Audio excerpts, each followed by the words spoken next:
Awakening the Purple Thunder at the Beginning, Season 2.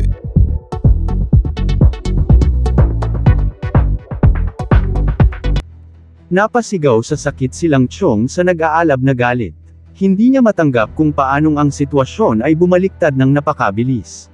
Hindi rin niya maintindihan kung bakit kumilos ang Public Security Bureau sa isang paraang ganap na sumire sa lahat ng kanyang plano sa pagtakas. Nagliliyab ang kanyang mga mata sa matinding puot habang mariin siyang nakatitig kay Chu Jingming. Ngunit sa kabila ng nagngangalit na galit na iyon, nanatiling malamig na parang yelo ang ekspresyon ni Chu Jingming. Dahan-dahan niyang itinaas ang kanyang kamay. Isang makinang naglobo ng kidlat ang unti-unting namuo sa gitna ng kanyang palad, kumikislap ng marahas at nakamamatay na enerhiya. Halatang isang nakapipinsalang atake ang kanyang binubuo. Nang makita ito nilang Chong, agad na namutla ang kanyang mukha sa takot. Paatras siyang humakbang at sumigaw, nagtatanong kung ano ang kanyang balak gawin. Ngunit hindi sumagot si Chu Jingming. Sa isang mabilis na galaw, inihagis niya ang kanyang braso pasulong. Ang globo ng kidlat ay bumulusok sa hangin na parang isang kidlat mula sa langit at direktang tumama sa dibdib nilang Chong. Napakabilis ng atake, kahit isang level 4 na esper ay walang pagkakataong makasigaw man lamang. Marahas na kumaybot ang kanyang katawan bago tuluyang bumagsak sa lupa, ganap na nilamon ng nakapanghihilakbot na puwersa ng kuryente. Sa isang iglap, nagtapos ang labanan. Hindi pa agad binawi ni Chu Jingming ang kanyang kakayahan. Habang ang lahat sa paligid ay nakatayo sa matinding pagkabigla, agad niyang pinalawak ang kanyang kapangyarihan at nilikha ang Lightning Prison, isang hadlang ng kumikislap na kuryente na kumulong sa buong lugar, ikinulong ang lahat ng naroroon. Sumabog ang kaguluhan. Nagsimulang sumigaw ang mga sibilyan, nagmamakaawa na palayain sila. Wala silang ideya kung ano ang tunay na nangyayari, kung bakit bigla na lamang inaaresto ang mga tagasunod ng Destiny Church, at kung bakit pati sila ay pinipigilan. Mariin nilang iginiit na wala silang kaugnayan sa kulto. Sa sandaling iyon, lumitaw mula sa lahat ng direksyon ang mga ahente ng Security Enforcement Division. Mabilis nilang isinara ang buong lugar, pinipigilan ang sinuman na tumakas habang sinisimulan ang masusing investigasyon. May matitigas na ekspresyon sa kanilang mga mukha nang ideklara ng Special Operations Team ang lockdown order. Walang sino man ang papayagang umalis hanggang sa ganap na mapatunayan ang pagkakakilanlan ng bawat individual. Ito ay upang matiyak na walang miyembro ng Destiny Church ang makakatakas sa lambat ng batas. Sino man ang susubok umalis ng walang pahintulot ay ituturing bilang isang cultist. Hindi sasaktan ng pulisya ang mga sumusunod sa batas na mamamayan, ngunit hindi rin nila hahayaang makatakas ang kahit isang kriminal. Agad na natahimik ang karamihan sa bigat ng deklarasyong iyon. Ang mabilis na yabag ng mga paa ay umalangaw-ngaw sa aspalto, lumilikha ng isang kapaligirang puno ng tensyon at presyon. Dumating ang team ni Saiju. Nagmadali silang pumasok sa lugar upang suportahan si Chu Jingming sa operasyon laban kay Lang Chong. Ngunit nang makita ni Saiju na kontrolado na ang buong paligid at wala ng bakas ng nagpapatuloy na labanan, unti-unting gumapang ang kaba sa kanyang dibdib. Parang natapos ang lahat ng masyadong mabilis. Tahimik niyang sinisi ang sarili sa pagdating ng huli, natatakot na baka nabigo ang misyon. Sa gilid, galit na sumumpa si Jongtung. "Shit, sobrang pinaghirapan natin ito. Akala namin mahuhuli natin siya ng buhay at masusundan ang bakas patungo sa pangunahing base ng Destiny Church. Sino ang mag-aakalang mauuwi ito sa ganito?" Mabilis na lumapit si Saiju sa isang ahente at humingi ng update. Tinanong niya kung silang Chong ba ay nahuli o nakatakas. Tahimik. Ngunit malinaw na iniulat ng ahente na ligtas na ang buong lugar at ang pangunahing target ay napatumba na. Nagulat si Saiju. Gayunpaman, may kakaibang pakiramdam pa rin sa kanyang dibdib. Sinuri niya ang paligid at napansin niyang wala ni isa sa kanyang mga tauhan ang nagpapakita ng senyales ng matinding pakikipaglaban.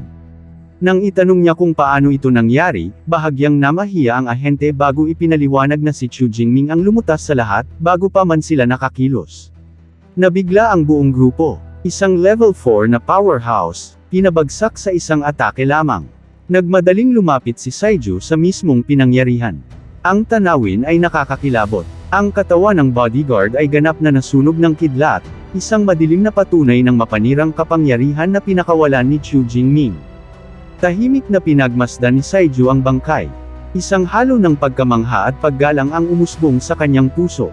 Napagtanto niyang labis niyang minamaliit ang binatang may S-rank na kakayahan. Akala niya ay kaya lamang ni Chu Jingming na i-delay ang kalaban, o sa pinakamaganda ay talunin ito. Ngunit ang pumatay at ang tumalo ay dalawang magkaibang bagay. At si Chu Jingming ay pinatay ang isang level 4 esper sa isang iglap. Isang bagay na kahit siya mismo ay mahihirapang magawa. Sa sandaling iyon, humakbang si Chu Jingming pasulong. Formal niyang binigyan ng saludo si Saiju. Agad itong gumanti, ngunit sa isang tonong puno na ngayon ng respeto. Chu Jingming, salamat sa iyong natatanging suporta. Kung hindi dahil sa iyo, malamang ay nabigo ang misyon namin. Pagkatapos ng operasyong ito, ililibre kita sa isang maayos na piging. Bahagyang tumango si Chu Jingming, ang kanyang tingin ay nananatiling nakatuon sa bihag na nakagapos sa mga tanikala. Maaari nating pag-usapan ang inuman sa ibang pagkakataon. Sa ngayon, oras na para sa interogasyon. Kailangan nating malaman kung nasaan ang kanilang pugad. Sa ilalim ng matinding presyon ng pagtatanong at ng nakapangangilabot na presensya ni Chu Jingming, agad nang gumuho ang kalooban ng bilanggo. Nanginginig siyang umamin ng lahat. Ibinunyag niya ang isang lihim na sangay ng Destiny Church na nakatago sa labas ng Jining City. Tinatayang may mahigit 200 cultists roon. Kabilang dito ang ilang level 3 espers, isang level 4 na kilala bilang Divine Blood Envoy, at ang natitira ay mga level 1 at level 2. Nang marinig ni Chu Jingming ang titulong iyon, bahagyang umangat ang sulok ng kanyang labi sa isang makahulugang ngiti. Para sa kanya, ang bawat envoy ay katumbas ng napakalaking puntos ng karanasan para sa patuloy na paglakas ng kanyang kapangyarihan. Bagamat nag-alala si Saiju sa dami ng kalaban at nagmungkahi na tumawag ng reinforcements, mariing tinanggihan ito ni Chu Jingming. Buong tiwala siyang kaya niyang linisin ang lahat ng mag-isa. Hindi nagtagal, umalis ang buong team at tumulak papasok sa siksik na kagubatan.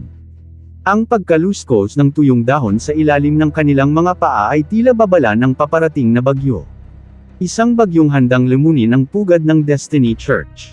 Habang papalapit sila sa kahinahinalang lugar, agad na ginamit ni Sonyan ang kanyang psychic ability. Ibinahagi niya ang kanyang paningin sa buong grupo, nagbibigay sa kanila ng kakayahang makita ang hindi nakikita ng ordinaryong mata. Sa likod ng maraming patong ng ilusyon at enerhiya, napagtanto ni Chu Jingming kung gaano kahalaga ang mga mental type user sa mga ganitong misyon. Nagpasya siyang pagbalik sa paaralan, agad siyang bibisita sa library. Umaasa siyang tutulungan siya ng system na makakuha ng katulad na kakayahan. Lubos na nagtuon si Chu Jingming. Sa pamamagitan ng ibinahaging paningin, nakita niya ang kakaibang daloy ng enerhiya na umiikot sa harapan, unti-unting naghahayag ng tunay na anyo ng pugad na kanilang sasalakayin. Unti-unting nagbunyag ang enerhiya ng isang lihim na pasukan na nakatago ng may napakahusay na katumpakan. Sa likod ng ilusyon ay nakatayo ang isang napakalaking makapal na metal na pintuan, mahigpit na nakabaon sa pader ng bato at natatakpan ng misteryosong arcane patterns. Ito ang tunay na gateway patungo sa madilim na underground layer ng Destiny Church. Nag-alinlangang tinanong ni Saiju si Jongtung kung may kakayahan ba siyang sirain ang pintuan. Mapait na umamin si Jongtung na lampas ito sa kanyang lakas. Sa sandaling iyon, tahimik na humakbang pasulong si Chu Jingming.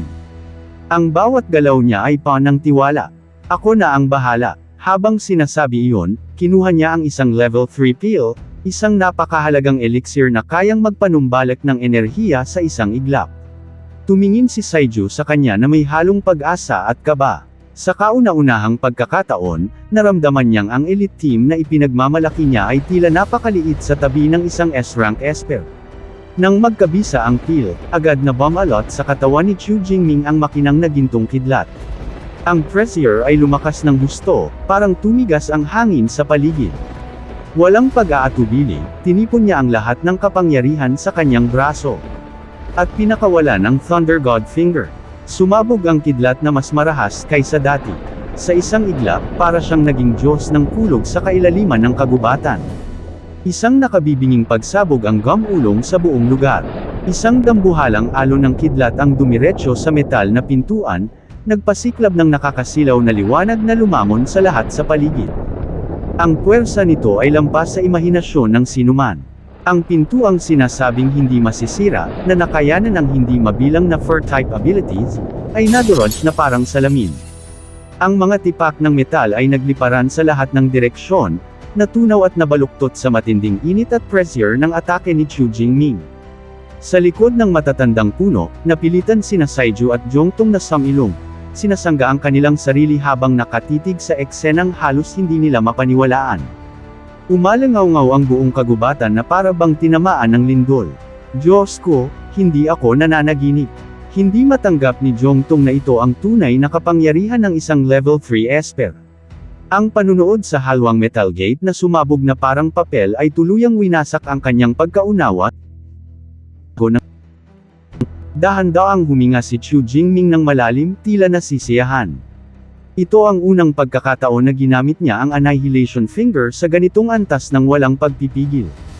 Ang malayang agos ng kapangyarihan sa kanyang katawan ay pumuno sa kanya ng kasiyahan. Walang pag-aatubili, isinabot niya ang sibat sa kanyang balikat at dumiretso sa loob ng wasak na pasukan. Inutusan niya ang virtual assistant na si Eva na i-activate ang combat tracking mode, handa itong tukuyin at i-target ang sinumang kaaway. Ang anyo ni Chu Jingming ay bumulusok pasulong na parang itim na kidlat sa loob ng usok at alikabok. Kasunod niya, lumulutang ang orb ni Eva na nagtatala ng bawat sandali ng pagsalakay. Agad namang kumilos ang Special Operations Team. Si Saiju, nasa kanyang beast transformation state, ay nagpakawala ng isang mabangis na ungol at iniwan ng 10 tauhan upang bantayan ang labasan, habang ang iba ay sumunod sa kanya sa loob upang suportahan si Chu Jingming. Sa loob ng yungib, sumabog ang kaguluhan sa sandaling bumagsak ang gate. Isang Destiny Church Bishop ang pilit pinapakalma ang nagkakagulong cultists. Sumisigaw siya tungkol sa immortalidad ng Celestial Angel, hinihikayat silang kunin ang kanilang mga armas at lumaban, pinapaliyab ang kanilang panatikom. Debosyon. Ipinagsisigawan niya na ang Security Enforcement Division ay isang grupo lamang ng mahihinang aso, walang sinuman sa itaas ng Level 3, habang sila ay pinuprotektahan ng mararangal na Level 4 Divine Blood Envoys. Unti-unting bumalik ang bangis sa mga mata ng cultists. Sabay-sabay nilang isinigaw ang kanilang madidilim na slogan, pinupuno ang Grand Hall ng nakasusulasok na aura ng kamatayan. Handa silang ailay ang lahat para sa Destiny Church. Ngunit ang kanilang ilusyon ay agad na winasak. Isang guhit ng makinang na gintong kidlat ang bumagsak mula sa itaas. Sa isang iglap, ilang cultists ang pinabagsak. Nagyelo ang buong hall sa pagkabigla. Sumunod ang mga hiyawan. Dahan-daang bumaba si Chu Jingming, para rusahan. Kumikislap pa rin ang mga kidlat sa sibat sa kanyang kamay. Kalma siyang humingi ng paumanhin sa paggambala sa kanilang ritual. Pagkatapos ay malamig na nagtanong kung nasaan ang mga Divine Blood Envoys. Nagngit-ngit ang mga cultists. Tinawag siyang isang aso ng Security Bureau, isang hamak na Level 3 na walang karapatang maging mayabang. May sumigaw na kung sabay-sabay silang aatake, tiyak na mapapatay nila siya. At agad silang sumugod. Sumabog ang mga abilities, nagtulong-tulong upang lamunin siya. Ngumiti lamang si Chu Jingming. Tahimik niyang binigkas ang hatol. Hindi ninyo talaga alam ang inyong mga limitasyon. Sa isang salita, boom! Sumabog ang mga arko ng kidlat sa isang malawak na alon na parang pamaypay. Nabiyak ang batong sahig ng Grand Hall. Isa-isang bumagsak ang mga cultists na parang mga manikang pinutol ang tali, nanginginig ang katawan habang tinutupok ng natitirang kuryente. Ang dapat sanay isang ambush ay naging isang ganap na massacre. Ang agwat ng lakas ay hindi masukat. Isang natirang cultist ang umatras ng nanginginig. Bumigay ang kanyang mga tagsak ang noo sa sahig, nagmamakaawa para sa kanyang buhay. Lahat ng kanyang panatikong paniniwala ay nabura sa harap ng kamatayan. Malamig siyang tiningnan ni Chu Jingming. Kung gayon, sabihin mo sa akin, nasaan ang inyong mga Divine Blood Envoys? Sa takot, agad umamin ang cultist. Nasa blood pool sila, sa pinakamalalim na bahagi ng talampas. Inakala niyang mailigtas siya ng impormasyong iyon. Ngunit nagkamali siya. Blood pool, naiintindihan ko. Sa sandaling iyon, sumiklab ang kidlat sa palad ni Chu Jingming. Isang mabagsik na kidlat ang tumusok sa ulo ng cultist, patay sa isang iglap. Para kay Chu Jingming, walang awa ang inilaan sa mga nagtaksil sa sangkatauhan. Nang makita iyon ng natitirang cultists, yumanig ang kanilang mga katawan sa takot. May sumigaw, galit at nanginginig, nagtatanong kung bakit pinatay pa rin niya kahit sumuko na. Ang sagot ni Chu Jingming ay isang mahinang ngiti. Patuloy na kumikislap ang kidlat sa kanyang mga daliri, parang hatol na naghihintay bumagsak. Kailan ko sinabi, na ang pagsuko ay magliligtas sa inyong buhay? Kung nagustuhan mo ang mga video na ito ka-T-Recap, don't forget to leave a like and subscribe, at i-hit mo na rin ang notification bell para updated ka sa mga bago pa natin mga video. Salamat at maasim na araw!